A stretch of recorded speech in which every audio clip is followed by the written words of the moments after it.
ناظرین السلام علیکم. امام جعفر صادق علیہ السلام فرماتے ہیں کہ جب قرآن کی تلاوت کرو تو ترتیل کے ساتھ کرو، یعنی ایک اچھی لے میں تلاوت کرو، اور پھر جب جنت کا ذکر آئے تو وہاں رک کر بارگاہ اہدیت میں اللہ سے دعا کرو کہ وہ ہمیں جنت میں داخل کرے، اور جب دوزخ کا ذکر آئے تو پھر وہاں رک کر اللہ سے دعا کرو کہ اللہ ہمیں دوزخ سے محفوظ رکھے.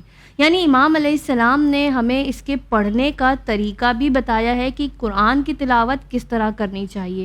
کہیں نہ کہیں ہماری کوتاہی ہے کہ ہم قرآن کو اتنا حق نہیں دیتے ہیں کہ جتنا قرآن ہم پر حق رکھتا ہے. اگر ہم صرف قرآن کے بارے میں پڑھنے بیٹھیں تو ہمیں کئی ایسی چیزیں معلوم ہوں گی کہ جن کے بارے میں ہم آج تک نہ جانتے تھے نہ ہم نے سنا تھا. ہم دیکھتے ہیں خاص کر بچوں میں وہ جلدی تیزی آواز سے پڑھ کر نکل جانا چاہتے ہیں کہ انہیں کسی طرح اس سے چھٹکارا ملے، جبکہ امام کچھ اور ہی کہہ رہے ہیں. تو آئیے آج ہم ایک اور سورے کی بات کریں گے، اور انشاءاللہ آپ سے امید ہے کہ آپ اس کو ایک اچھی لے میں، ایک اچھی ترتیل میں اس کی تلاوت کریں گے. آج ہم بات کریں گے سورہ غاشیہ کے بارے میں، اور اس میں ہمارا ساتھ دے رہی ہیں ذاکرہ اعظمی زہرا رضوی. السلام علیکم آپا. وعلیکم السلام ورحمۃ اللہ وبرکاتہ. آپا سب سے پہلے یہ بتائیں کہ جو سورہ الغاشیہ ہے یہ اس نام کے کیا معنی ہیں اور اس کے کتنی آیتیں ہیں، کہاں نازل ہوا، جو ایک مختصر تعارف ہوتا ہے سورہ کا وہ پیش کریے. اعوذ باللہ من الشیطان اللعین الرجیم. بسم اللہ الرحمن الرحیم. سورہ غاشیہ یہ مکی سورہ ہے اور اس کی 26 آیات ہیں، یعنی مکمل 26 آیات پر مشتمل ایک سورہ. اور غاشیہ اس کے معنی ہوتے ہیں ڈھانپنا، ڈھانپنا، چھا جانا جسے ہم سمجھ لیں. اور یہ دراصل غاشیہ قیامت کے ایک نام میں سے یہاں پر قیامت کی طرف متوجہ کیا جا رہا ہے اس نام کے ذریعے سے. یعنی سورہ غاشیہ میں یہ جو نام دیا گیا ہے غاشیہ کا، قیامت کے لیے اس نئے نام کا انتخاب پروردگار عالم نے کیا ہے. اور اس سورہ مبارکہ میں بہت سی ایسی باتیں پیش کی گئی ہیں جو قیامت کے حوادث کی طرف ہمیں متوجہ کر رہی ہوتی ہیں. جیسے کہ آغاز میں ہی ہم دیکھتے ہیں کہ پہلی آیت میں ذکر کیا جاتا ہے کہ حل اتاک حدیث الغاشیہ، یعنی کیا غاشیہ یعنی قیامت کا دن جس کے وحشت ناک حادثات سب کو ڈھانپ لیں گے کی داستان تم تک پہنچی ہے. یعنی وہی بات واضح ہو رہی ہے کہ قیامت کی داستان اور حوادث کے حوالے سے بالخصوص ذکر کیا جا رہا ہے. اور جب اس سورے کو ہم مکمل پڑھتے ہیں، اس کے ترجمے کو، اس کی تفسیر کو جاننے کی کوشش کرتے ہیں کہ خداوند عالم اس سورے کے ذریعے کیا پیغام ہم تک پہنچا رہا ہے، تو حقیقی طریقے سے اگر اس کو حقیقی معنوں میں سمجھنے کی ہم کوشش کریں تو واقعاً ایک بہترین ایسا سورہ ہے جو کہ ہمارے ایمان اور اعتقاد کو اور زیادہ جو ہے تقویت دیتا ہے. تو بہترین سورہ کہ اپنے ایمان کو اور بہتر بنانے کا اور اسے تقویت عطا کرنے کا جو خداوند عالم نے ہمیں عطا فرمایا ہے.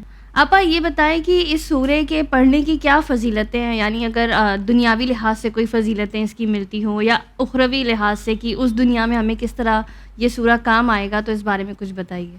یقیناً یہی قرآن مجید کی تمام تر سوروں کی خوبصورتی ہے کہ جہاں پر ان میں بہت سارے ایسے معنی اللہ نے ہمارے لیے پیش کیے ہیں جس کے ذریعے سے انسان کی زندگی، یقیناً دیکھیں اگر غور کریں تو تبدیلی لازمی ہے کہ آنی ہی چاہیے. اور ان سوروں کی اہمیت کو بھی ہمارے سامنے پیش کیا گیا ہے. بہت سی ایسی حدیثیں ہیں جسے بیان کیا جاتا ہے جب ان سوروں کی تفسیر کو پیش کیا جاتا ہے کہ جس کے ذریعے سے واضح ہو کہ دنیا میں اور آخرت میں ہمیں اس سورے سے کیا فائدہ مل رہا ہے. اور یہ سلسلہ ہر ایک سورے کے لیے رکھا گیا، یہاں تک کہ سورہ غاشیہ میں بھی ہم دیکھیں بالخصوص کہ سورہ غاشیہ کے اعتبار سے اس سورے کی فضیلت کو بیان کرتے ہوئے رسالت مآب حضرت محمد مصطفیٰ صلی اللہ علیہ وآلہ وسلم ارشاد فرماتے ہیں کہ یہ سورے کی تلاوت یہ اس انداز سے انسان کو فائدہ دیتی ہے کہ بروز قیامت اس کے لیے حساب جو ہے اس کا آسان کر دیا جائے گا.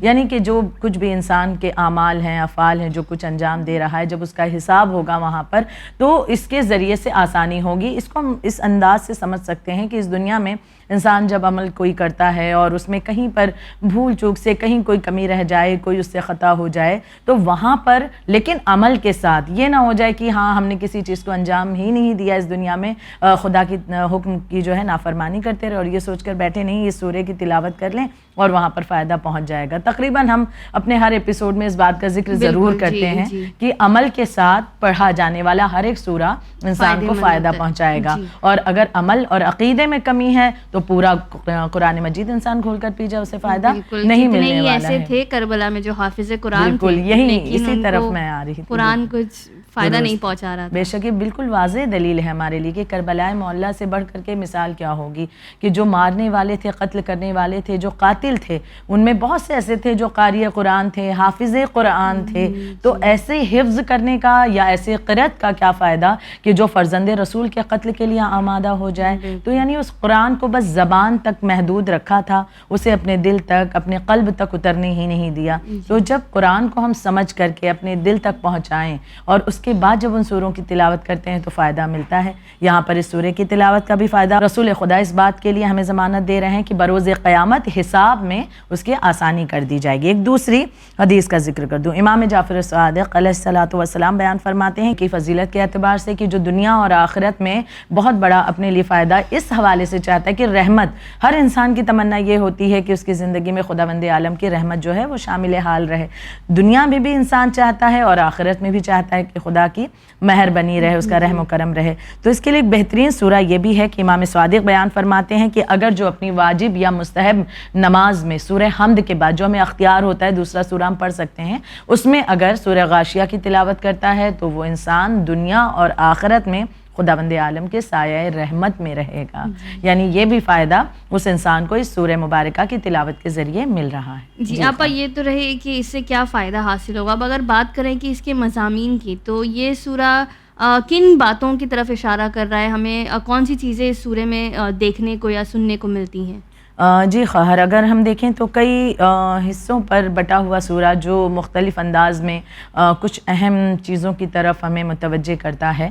اگر اس سورہ مبارکہ کا پہلا حصہ جو آیت نمبر 1 سے 7 تک کے ہم اگر دیکھیں، پہلی آیت سے لے کر کے 7ویں آیت تک کے، تو اس میں ہمیں جو باتیں بیان کی جا رہی ہیں اس میں قیامت کی بحث ہے، مجرموں کا دردناک انجام ہے، ان کا ذکر کیا گیا ہے. جیسے کہ کچھ مثال آپ کے سامنے دے دوں کہ آغاز اس طرح سے ہوتا ہے کہ بسم اللہ الرحمن الرحیم هل اتاک حدیث الغاشیہ. اب اس کے معنی کیا ہیں؟ یعنی کہ کیا غاشیہ قیامت کا دن جس کے وحشت ناک حوادث سب کا احاطہ کر لیں گے، یعنی ڈھانپ لیں گے، کہ داستان تجھ تک پہنچی ہے. قیامت کی داستان کے اعتبار سے خاص کر قیامت کے دن جو حوادث پیش آئیں گے، ہم کبھی کبھی دیکھیں مجلسوں میں سنتے ہیں، بعض اوقات مطالعہ کرتے ہیں، سنتے ہیں، تو جس دن ہم پڑھتے ہیں یا سنتے ہیں اس دن تو بہت خوف زدہ ہوتے ہیں، اثر رہتا بھی ہے کہ نہیں آج کسی نے بیان کیا، ہم نے یہ سنا تھا، کسی عالم کے ذریعے سے ہم نے یہ سنا یا خود مطالعہ کیا کہ اس چیز کا اتنا دردناک انجام ہوگا، لہٰذا اب اس چیز سے ہاتھوں کو اوپر اٹھاتے ہیں، اب اس گناہ کو انجام نہیں دیں گے. لیکن بعض اوقات پھر جیسے جیسے کچھ وقت بیتتا ہے اس چیز پر دھند پڑتی چلی جاتی ہے اور وہی چیزیں ہم جانتے ہوئے بھی ہمیں شیطان وہ وسوسے ڈالتا ہے کہ ہم ایک بھلانے کی جیسے ظاہر کرتے ہیں کہ ہم بھول چکے ہیں، اس چیز کی طرف ہماری توجہ نہیں ہے. لیکن خداوند عالم بارہا یہی وجہ ہے کہ متوجہ کرنے کے لیے، ہمیں الرٹ کرنے کے لیے خطرات سے، نقصانات سے بارہا ایسی آیتیں، ایسے سورے ہمارے سامنے خداوند عالم نے پیش کر دیے کہ انسان بے خبر نہ رہے. کل یہ نہ کہے کہ خدایا کاش ایک مرتبہ اور تو نے یاد دلا دیا ہوتا، کاش ایک مرتبہ بتا دیا ہوتا. اس دنیا کی مثال ہے نا، انسان جب خطرے میں پڑتا ہے اور بزرگ اسے روکتے ہیں کہ دیکھو اس راہ پر نہ چلو، اس پر خطرہ ہے، رک جاتا ہے. لیکن پھر اگر اس راہ کو اختیار کرتا ہے اور نقصان اٹھاتا ہے تو پلٹ کر کہتا ہے آپ نے دوبارہ کیوں نہیں ٹوکا تھا. دوسروں کو بلیم کرنا ایک انسان کی فطرت ہے. تو اللہ نے یہ راستہ رکھا ہی نہیں. ہر مرتبہ، کئی مرتبہ خداوند عالم اپنے بندوں کو چاہتا ہے کہ اس خطرے سے بچا لے. تو اب اللہ نے پہلے ہی آیت میں اس بات کو یاد دلا دیا ہے. پھر دوسری آیت میں ہم دیکھتے ہیں کہ بیان ہو رہا ہے کہ وجوہ یومئذ خاشعہ. اب اس سے مراد کیا ہے؟ چہرے اس دن خاشع اور ذلت بار ہوں گے. کون سے چہرے؟ وہ جنہوں نے ہمیشہ عمل کیا ہے. یہ تیسری آیت ہے کہ وہ جنہوں نے ہمیشہ عمل کیا ہے اور تھک چکے ہیں اور کوئی نتیجہ انہیں حاصل نہیں ہوا ہے. اب یہاں پر کیا کن لوگوں کی طرف اشارہ کیا جا رہا ہے کہ جنہوں نے عمل کیا ہے اور وہ لوگ تھک چکے ہیں اور انہیں کوئی نتیجہ حاصل نہیں ہوا ہے؟ یہ کس کی طرف ہے؟ کیا انسان یہ سوچ رہا ہے کہ جو عمل کرتے رہے باعمل لوگ ہیں ان کی طرف؟ نہیں. یہاں پر عمل سے مراد ہے کہ جنہوں نے کام کیا ہے کس کے لیے؟ دنیا کے لیے. یعنی جو کچھ کرتے رہے، دنیا چاہیے، بینک بیلنس ہو جائے، گاڑی ہو جائے، گھر ہو جائے، کریئر سیٹ ہو جائے، اس کے بعد اگر کچھ بچ جائے گا تو بڑھاپے میں جا کر کے اللہ اللہ کر لیں گے. لیکن نیکی بھی کریں گے تو دنیا والوں سے تعریف حاصل ہو جائے، تعریف کے لیے ریاکاری بعض اوقات اس میں شامل ہو جاتی ہے. تو اب جس نے بھی اس دنیا میں اس طرح سے کام کیا، بس دنیا کے لیے وہ کام کرتا رہا، اتنا کام کرتا رہا کہ کام کرتے کرتے تھک جاتا تھا، لیکن پھر اٹھتا تھا اور دنیا کے لیے کام کرتا ہے کہ کہ نہیں ہمیں دنیا چاہیے, ہمیں یہ دنیا کی یہ رعنائیاں جو ہے اتنی لبھاونی لگ رہی ہیں کہ اسے حاصل کرنا ہے, اس کے لیے کوششیں کرتا رہا. حتیٰ کہ بچوں کے اعتبار سے جو ایک بہت بڑی امانت, اولاد جو ہے امانت ہے انسان کے لیے, اس کے اعتبار سے بھی اس نے کوشش نہ کی, اسے ایسا نہ بنایا کہ اس کے جانے کے بعد وہ اولاد اس کے حق میں کار خیر کرتی. تو اب کیا معاملہ ہوا کہ ایسے ہی لوگ کہ جنہوں نے بس دنیا کو حاصل کرنے کے لیے کام کیا اور کام کر کر کے تھک گئے, بچوں کے اعتبار سے بھی کوئی کوشش نہیں کی, بس انہیں اس دنیا, بچوں کے لیے سوچا لیکن کیسے کہ بس بچوں کو دنیا دے دیں, آخرت کے لیے کیوں نہیں سوچا. یہ ایک بہت بڑا غم ہے, واقعاً المیہ ہے بہت بڑا. ایک سوال ہم خود سے پوچھیں, ہم بچوں کی اس دنیاوی زندگی کو سجانے کے لیے بہت کچھ سوچتے ہیں کہ ہمارا بچہ, اسے کوئی خطرہ نہ ہو, کوئی پریشانی نہ ہو, کسی طرح کی مشکلات اس کے سامنے نہ آئیں.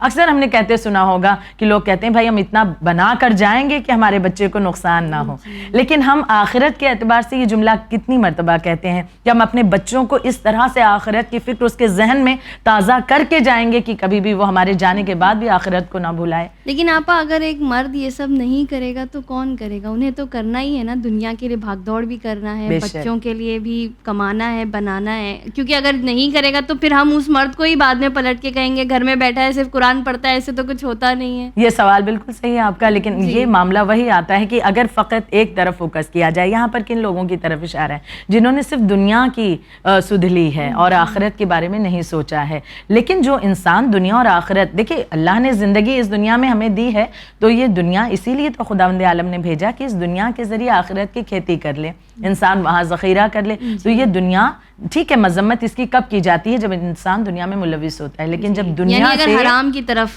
بڑھ رہا ہے, دیکھیے اگر ایک مرد ہے وہ روزی روٹی حاصل کرتا ہے, وہ بھی ایک عبادت ہے.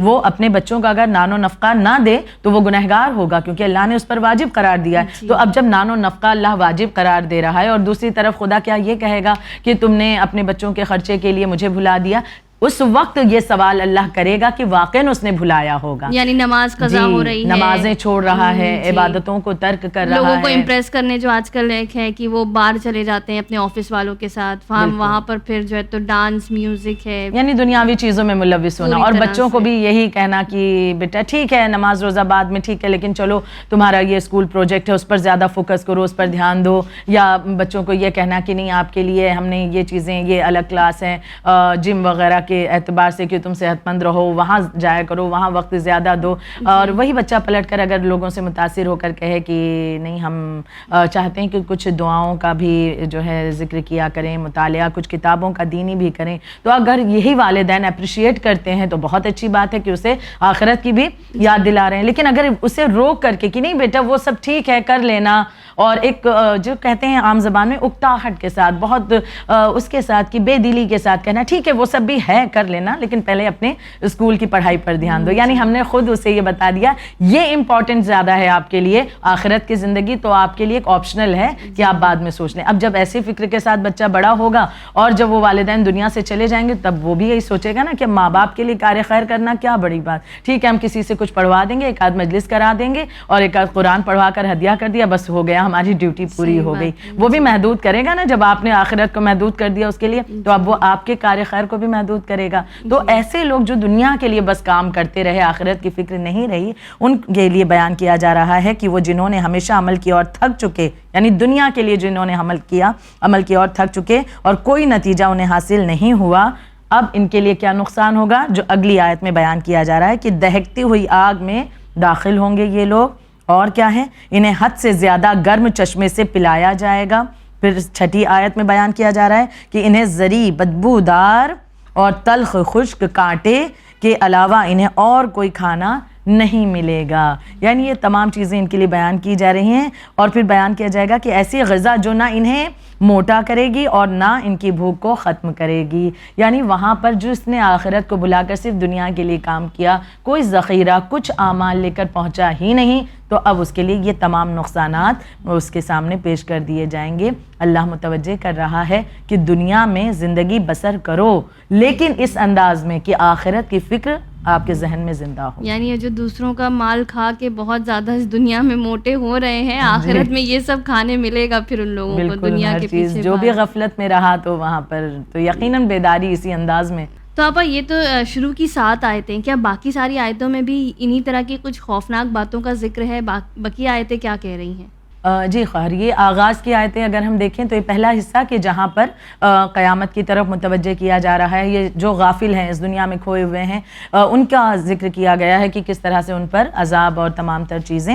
اب دل کی تسلی بھی خداوند عالم دے رہا ہے. بقیہ آگے جب ہم بڑھتے ہیں آیت نمبر 8 سے لے کر کے 16 تک کے، تو یہاں مومنین کا ذکر ہے جنہوں نے غفلت نہیں برتی اس دنیا میں. اب ان کے اعتبار سے یہاں پر ذکر کیا جائے گا کہ آیت میں بیان کیا جاتا ہے آیت نمبر 8 میں کہ اس دن کچھ چہرے شاداب ہوں گے. اب یہاں سے ان کا ذکر ہوگا جنہوں نے خدا کو یاد رکھا، پروردگار عالم کی اطاعت کرتے رہے اور خداوند عالم کی اطاعت کے ساتھ ساتھ ائمہ کی بتائی ہوئی تعلیمات پر عمل کر کے اپنی زندگی کو انہوں نے آخرت تک کے پہنچایا ہے. تو اب ان کے لیے یہ خوشخبری یہاں دی جائے گی. سورہ غاشیہ کی آیت نمبر 8 سے آغاز ہو رہا ہے اس خوشخبری کا کہ اس دن کچھ چہرے شاداب ہوں گے، خوش ہوں گے، شاداب ہوں گے، اس لیے کہ اپنی کوشش سے مسرور ہوں گے. وہاں پر بھی دیکھیے کوشش کا ذکر تھا، لیکن وہ کوشش دنیا کے لیے تھی، اور یہاں پر جو اپنی کوشش سے مسرور یعنی خوش ہوں گے وہ کون سے افراد ہوں گے؟ یہاں کون سی کوشش کا ذکر ہے؟ جنہوں نے آخرت کے لیے کوشش کی ہوگی، خداوند عالم کو یاد رکھا ہوگا. تو جو بہشت عالی میں ہوں گے، اب ان کے لیے جزا کیا ہے کہ ایسے لوگ بہشت عالی میں ہوں گے جس میں تو کوئی لغو اور بیہودہ بات نہیں سنے گا. یعنی بہشت میں ایسے مقام پر ہوں گے جہاں پر کوئی بیہودہ باتیں، حسد، کینہ، بغض، جھوٹ، برائیاں جو اس دنیا میں ہم سامنا کرتے ہیں، وہ کوئی بھی برائی وہاں پر موجود نہیں ہوگی سوائے پروردگار عالم کی طرف سے بہترین جزا کے علاوہ اور کچھ نہ ہوگا وہاں پر.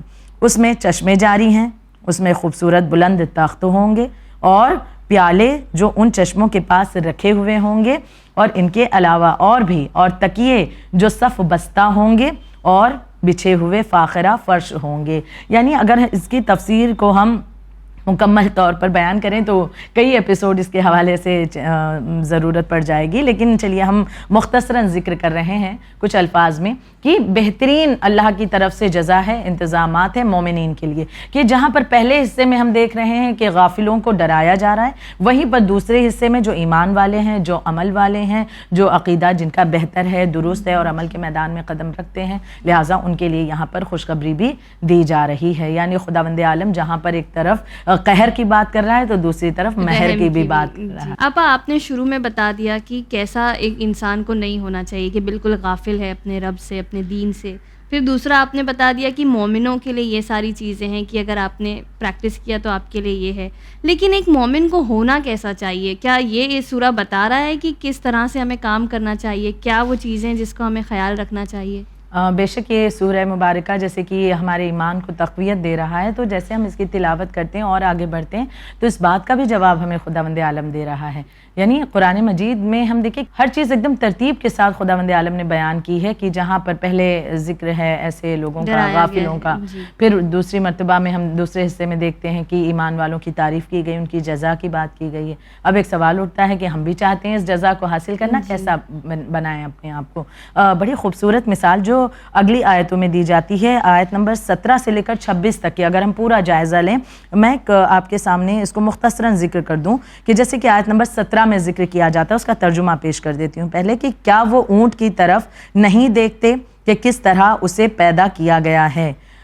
یہاں پر اونٹ کی مثال کیوں دی گئی ہے؟ جی یہ ایک سوال ذہن میں آتا ہے کہ خداوند عالم نے یہاں پر ایک جانور کی مثال دی ہے کہ کیا وہ اونٹ کی طرف نہیں دیکھتے کہ اسے کس طرح پیدا کیا گیا ہے. اب اس کی تفسیر اگر ہم پڑھیں تو علماء اس کی تفسیر کو اس انداز سے بیان کر رہے ہیں کہ اونٹ جو ہے ایک ایسا جانور ہے. دیکھیے کچھ جانور ایسے ہیں اس دنیا میں جن کے گوشت سے فائدہ فقط حاصل کیا جا سکتا ہے، کچھ جانور ایسے ہیں کہ جن کے گوشت اور دودھ دونوں سے فائدہ حاصل کیا جاتا ہے، کچھ جانور ایسے ہیں جو سواری کے لیے استعمال ہوتے ہیں. اونٹ ایک ایسا جانور ہے کہ جس کے گوشت سے بھی فائدہ حاصل کیا جاتا ہے، اس کے دودھ سے بھی فائدہ حاصل کیا جاتا ہے، وہ سواری کے لیے بھی استعمال ہوتا ہے، اور اس میں بہت سی ایسی خوبیاں اللہ نے رکھی ہیں کہ جن خوبیوں کو بتانے کی غرض سے اللہ نے یہ مثال یہاں پر پیش کر دی ہے، اونٹ کی مثال. اور خوبیاں کیا ہیں؟ اگر ہم اونٹ کے حوالے سے دیکھیں تو اونٹ کے اندر اللہ نے طاقت بھی اس انداز سے رکھی, وہ طاقتور بھی ہے جہاں پر یہ تمام چیزیں ہیں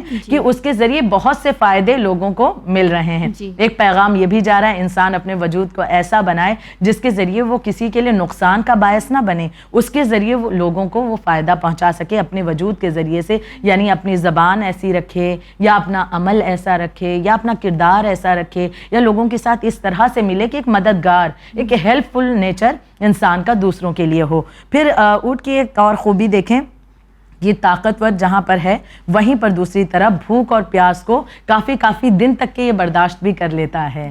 صحرائی جہاز کہا گیا نا, اسے عرب صحرائی جہاز کہا کرتے تھے اونٹ کو, کیونکہ کوئی بھی جانور جو ہے ریت میں اس طرح سے چل کر سفر نہیں کر سکتا ہے جس طرح سے اونٹ کے اندر یہ صلاحیت اللہ نے رکھی. اور سب سے بڑی بات کہ یہ ایک ہفتے تک بغیر پانی پیے رہ سکتا ہے اور بھوک کو بھی یہ برداشت کر لیتا ہے. اس بھوک اور پیاس کے باوجود بھی یہ اپنے سوار کو اس کی منزل تک پہنچاتا ہے. یعنی کہ بہت زیادہ یہ کہہ لیں کہ یہ بالکل ہمبل ایک مزاج اس کا اللہ نے رکھا ہے کہ مطیع ہے, فرما بردار ہے. اور اس کی اور آسان مثال دی گئی ہے کہ اونٹ جبکہ اتنا طاقتور ہے, کافی لمبا ہے, لیکن اگر ایک چھوٹا بچہ بھی اس کی مہار کو تھام کر کے اسے آگے بڑھانا چاہے تو وہ اس کے ساتھ چل دیتا ہے. یعنی اتنا فرما بردار اور اتنا مطیع ہے, اتنا رحم دل ہے کہ لوگوں کے ساتھ, وہ انسانوں کے ساتھ اس طرح سے پیش آتا ہے. اور نامناسب حالات بھی ہوتے ہیں, آندھیاں چلتی ہیں یا کچھ اس طرح کے معاملات ہوتے ہیں ریگستان میں, تو ان نامناسب حالات میں بھی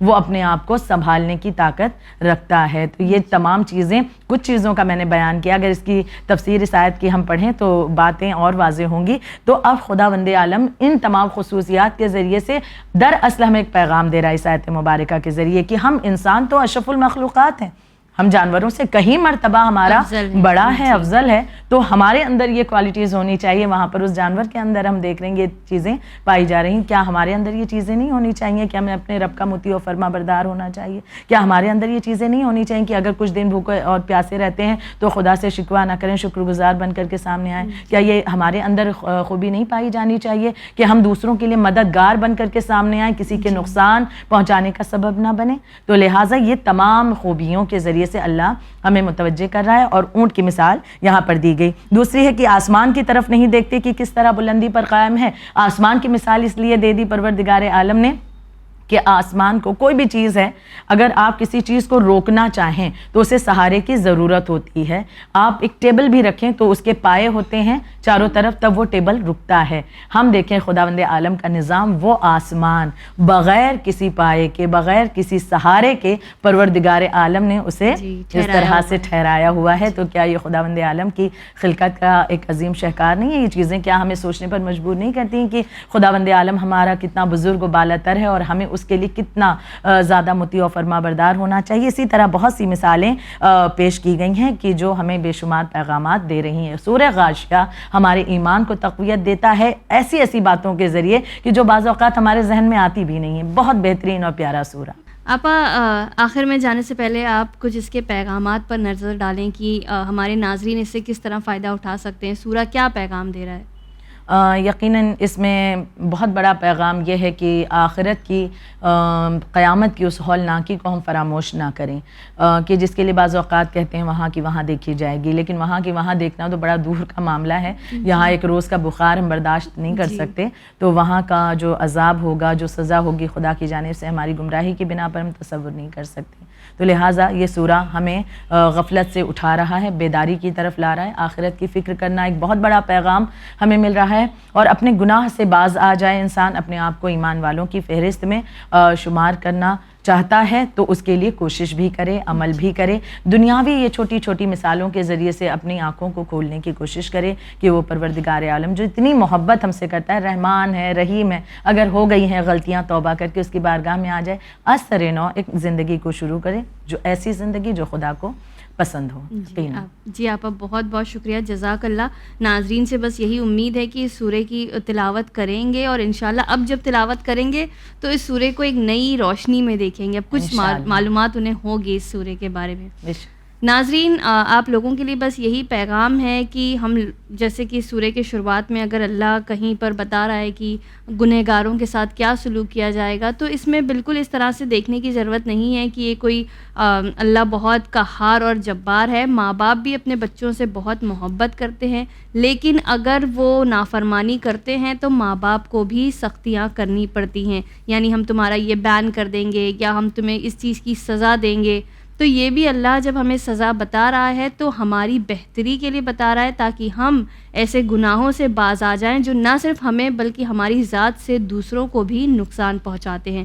اور ایک بار پھر آپ سے یہی کہنا چاہیں گے کہ آپ لوگ ان سوروں کی تلاوت کریں اور اس سے فائدہ ضرور اٹھائیں، اور آپ دیکھتے رہیے چینل ون، ہم لوگوں کے لیے دعا کریے کیونکہ ہم لوگ آپ تک ان سوروں کی تفسیر بآسانی پہنچا رہے ہیں۔ مجھے دیجیے اجازت، شکریہ، خدا حافظ۔